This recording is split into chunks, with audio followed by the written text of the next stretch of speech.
बहुत दूर से आए हैं, आज आपके गांव में ठहरना चाहते हैं। ठहर जा, तुहार वास्ते हमारा घर हाजिर बा। अरे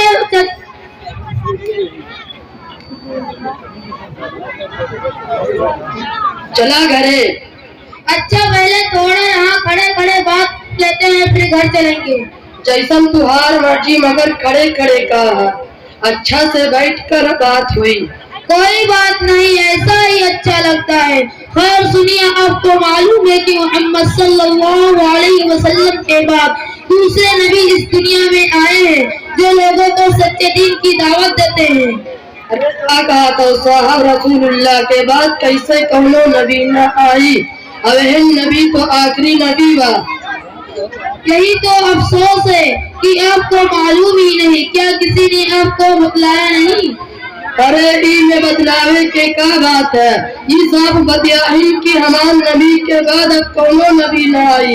हमार मौलवी साहब जुमा में यही बयान की न, और बयान कर रहा की ईमान की बात बा। और हमार बाबा और चच्चा से हम भी यही सुन रहा, तू दोनों भी मौलवी साहब हम। देखो चाचा, इस दुनिया में बहुत से नबी आए हैं ना। हाँ, आई तो रहे। हम तो सुन ली कि 1,24,000 आई रहा। ठीक इसी तरह एक नबी नया आया है, क्योंकि कोई भी नबी आता है तो वो बिगड़ी हुई कौम को सुधारता है, सच्चाई का रास्ता दिखाता है। फिर एक नबी चला जाता है, फिर अल्लाह ताला एक नबी भेजता है जो लोगों के ईमान को सही करता है। इसी तरह मोहम्मद सल्लल्लाहु अलैहि वसल्लम के बाद कौमुल मुस्लिम में बिगाड़ आ गया तो अल्लाह ने एक नबी भेजा है।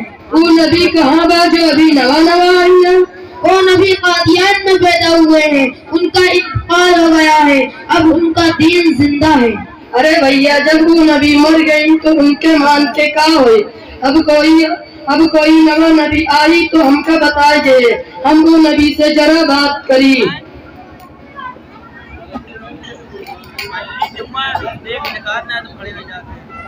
क्या बात है रहीम चाचा, ये साहब कौन है, कहाँ से आए हैं? अरे इंजीनियर भगवा, तू ही पूछला कि ये साहब कहाँ से आई ना। ये साहब हमारे घरे रही है, आज ही साहब हमारे घरे रही है। ये साहब हमारे मेहमान बा। जी फरमाइए, आप कहाँ से तशरीफ लाए हैं? मैं गोरखपुर का रहने वाला हूँ, कादियान मेरा घर है, मेरा नाम गौर कादियानी है। मैं एक नबी की तबलीग के लिए निकला हूँ ताकि उनकी दावत पूरे आलम में फैला दूँ। क्या मोहम्मद सल्लल्लाहु अलैहि वसल्लम के बाद में कोई नबी आ सकता है, जबकि रसूलुल्लाह को खातमुन नबिय्यीन कहा गया है? हैरत है कि आप इंजीनियर होकर इस तरह की खोखली बात करते हैं। हैरत है कि आप इंजीनियर होकर इस तरह की खोखली बात करते हैं। क्या आपको मालूम नहीं कि अल्लाह ताला ने हर जमाने में कौम की इस्लाह की खातिर एक नबी भेजा? आज आप खुद देख लीजिए कौम की कितनी बिगड़ी हुई हालत है। क्या इस वक्त नबी की जरूरत नहीं थी? जरूर थी, इसलिए अल्लाह ने कादियान में एक नबी पैदा किया है।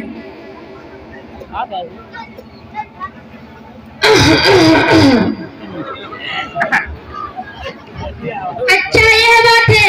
अगर यह बात है तो वाकई बड़ी माकूल बात है कि हमारे नबी सबके सरदार भी रहे, और आने वाले वक्त में जो नबी आया वो आप सल्लल्लाहु अलैहि वसल्लम का मातहत हुआ। मातहत रहना ही आपकी मेहर होने की दलील है। देखिए इंजीनियर साहब, आपने इस आयत का मतलब गलत समझा।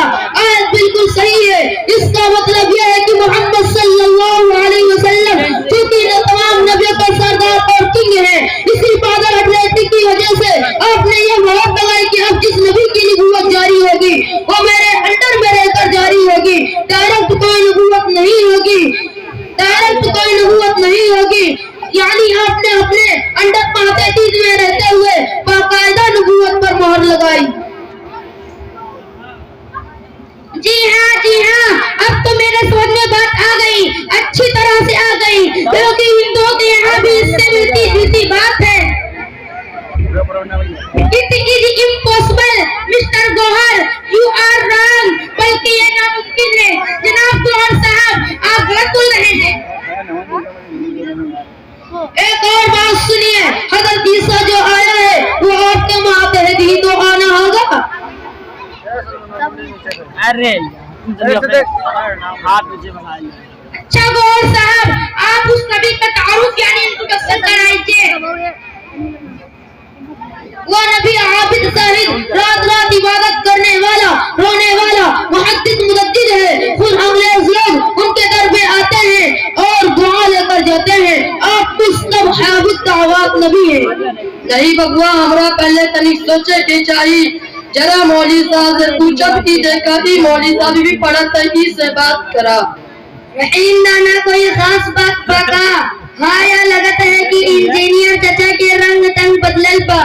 हाँ बेटा, हमीद गजब हो गवाह है। ई नवा साहब कहा थे कि कोई नवा नबी आई है।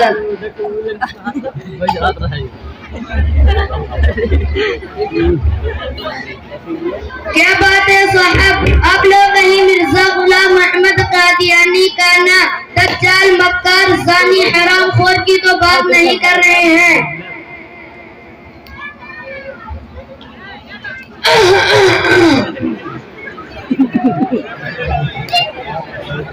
तो हमें इस नबी पर जरूर ईमान लाना चाहिए। फिलहाल आपके हाथ पर बैयत करता हूँ। रहीम चाचा, आप भी बैयत कर लो।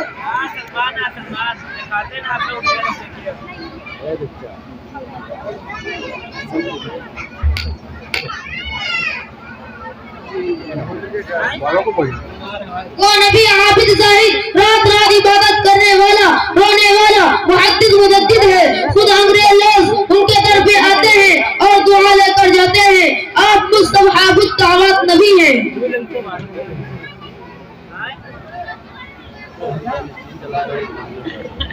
ना कोई खास बात पका। हाँ, लगता है कि इंजीनियर चाचा के रंग तंग बदलल बा। हाँ बेटा, हमीद गजब हो गवाह है। इस नवा साहब का थे कि कोई नवा नबी आई है। क्या बात है साहब, आप लोग कहीं मिर्जा गुलाम अहमद कादियानी का ना दज्जाल मक्कार जानी हरामखोर की तो बात नहीं कर रहे हैं? हमीद मियां, आप तो पढ़े लिखे हैं और हम उनको मान चुका हूँ। अच्छा, हैरत है कि आपने इसको मान लिया कि आपको मालूम नहीं। ये मिर्जा कितना बड़ा कविता है, अगर मालूम नहीं तो सुनिए। मिर्जा कादियानी अंग्रेजों का कथा है, उनके टुकड़ों पर पलता था, उसी का गाता था। जिस वक्त शाह अब्दुल अजीज रहमतुल्लाह अलैह के फतह की बुनियादी पर हिंदुस्तान में मुसलमानों के खिलाफ जिहाद कर रहे थे, उस वक्त अंग्रेजों ने ईश्वर को बुलंदी का ताज पहनाया और इस जिहाद के हराम होने का फतवा दिया। आप तो एक बोले थे ना, जाकर वली की फौरत तारीख में देखिए, उसमें लिखा है कि मुसलमानों के बढ़ते हुए सैलाब को देखकर अंग्रेजों ने उसमें वोट डालने की कोशिश की। जैसा कि उनका तरीका था, डिवाइड कंट्रोल के लिए लंदन में मीटिंग हुई कि कोई नबी बनाया जाए ताकि चाहे मुसलमान इस तरह झुक पड़े। लेकिन इस मिशन को लेकर अंग्रेजों ने मुसलमानों को तैयार करने की कोशिश की, लेकिन कुर्बान जाइए मुसलमानों के ईमान पर कि उन्होंने साफ साफ कह दिया, जमीन बेच देंगे, घर बेच देंगे, खानदान को दांव पर लगा देंगे, हमेशा कितना बीवी और बेटी तक को कुर्बान सकते हैं, लेकिन ये नबूवत का दावा हमारे बस की बात नहीं।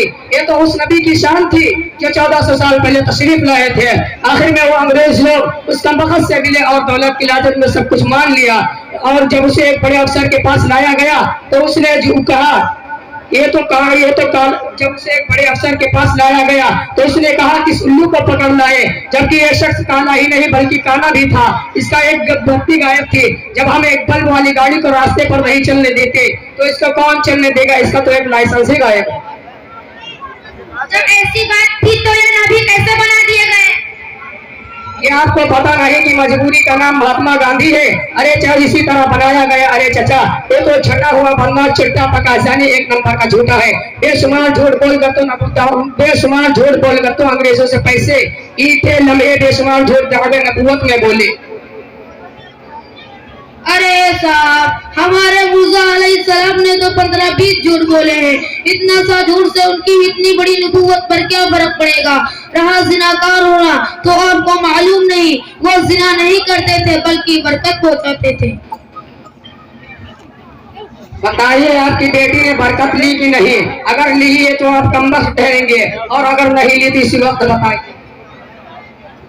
ला हौला वला कुव्वता, मेरी बेटी की जाती, क्या मैं इतना गिर गया कि मैं अपनी बेटी दे देता? अरे उन्होंने तो मुझे 3 लाख रुपए और एक कलर टीवी दिया है, इसलिए मैं उनकी तबलीग कर रहा हूँ और उन पर ईमान भी रखता हूँ।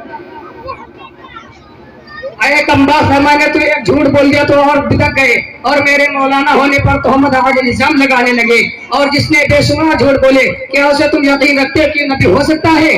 वो तो कुत्तों से भी गिरा हुआ होगा जो नबी होने का दावा भी कर, जो झूठा हो और नबी होने का दावा भी करता हो। अब हम आपकी बात सुनने को तैयार नहीं, क्योंकि आप झूठे हैं। हमारे मुर्जा अलैहिस्सलाम ने ऐसा हरगिज नहीं किया। आप मौलाना होकर भी झूठ बोलते हैं, झूठे की बात का कोई एतबार नहीं। नीचे कर ना सच।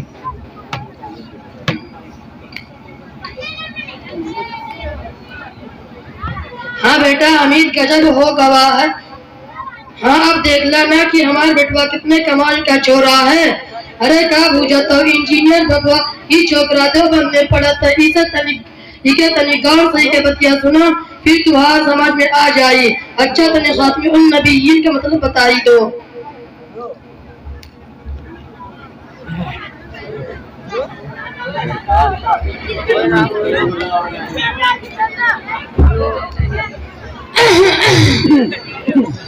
तो बता दूंगा, जरा सवाल सुन लीजिए।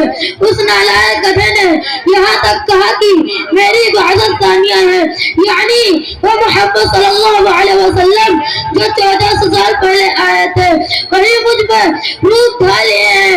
यानी वो शख्स उतार के अकीदे का भी कायल था, आधा घूम का भी कायल था, जो खालिस हिंदुओं का अकीदा है। उसका सामने अफसा 76 पर लिखा है कि आधा हिंद खुदा तेरे अंदर उतर आया है।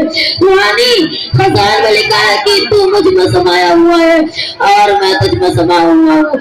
आगे सुनिए, खुद को अल्लाह की बीबी भी कहता है, उससे बढ़कर कहता है कि अल्लाह ताला ने मुझ पर रजूलियत उम्मत यानी उम्मत मर्दानगी का इजहार फरमाया और खुद ही लिखता है कि समझने वाले के लिए इशारा काफी हो।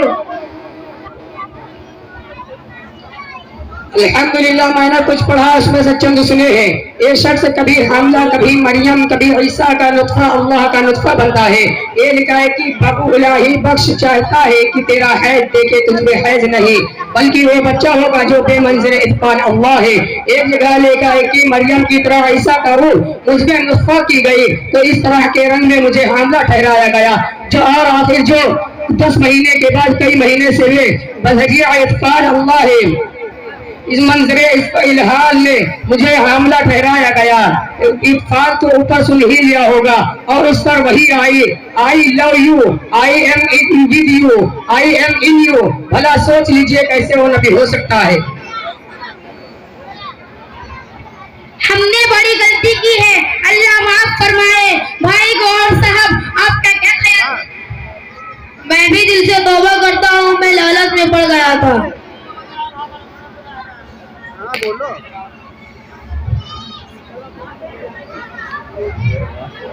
अऊज़ु बिल्लाहि मिनश शैतानिर रजीम। अऊज़ु बिल्लाहि मिनश शैतानिर रजीम। ला इलाहा इल्लल्लाह मुहम्मदुर रसूलुल्लाह। ला इलाहा इल्लल्लाह मुहम्मदुर रसूलुल्लाह। अस्सलामु अलैकुम।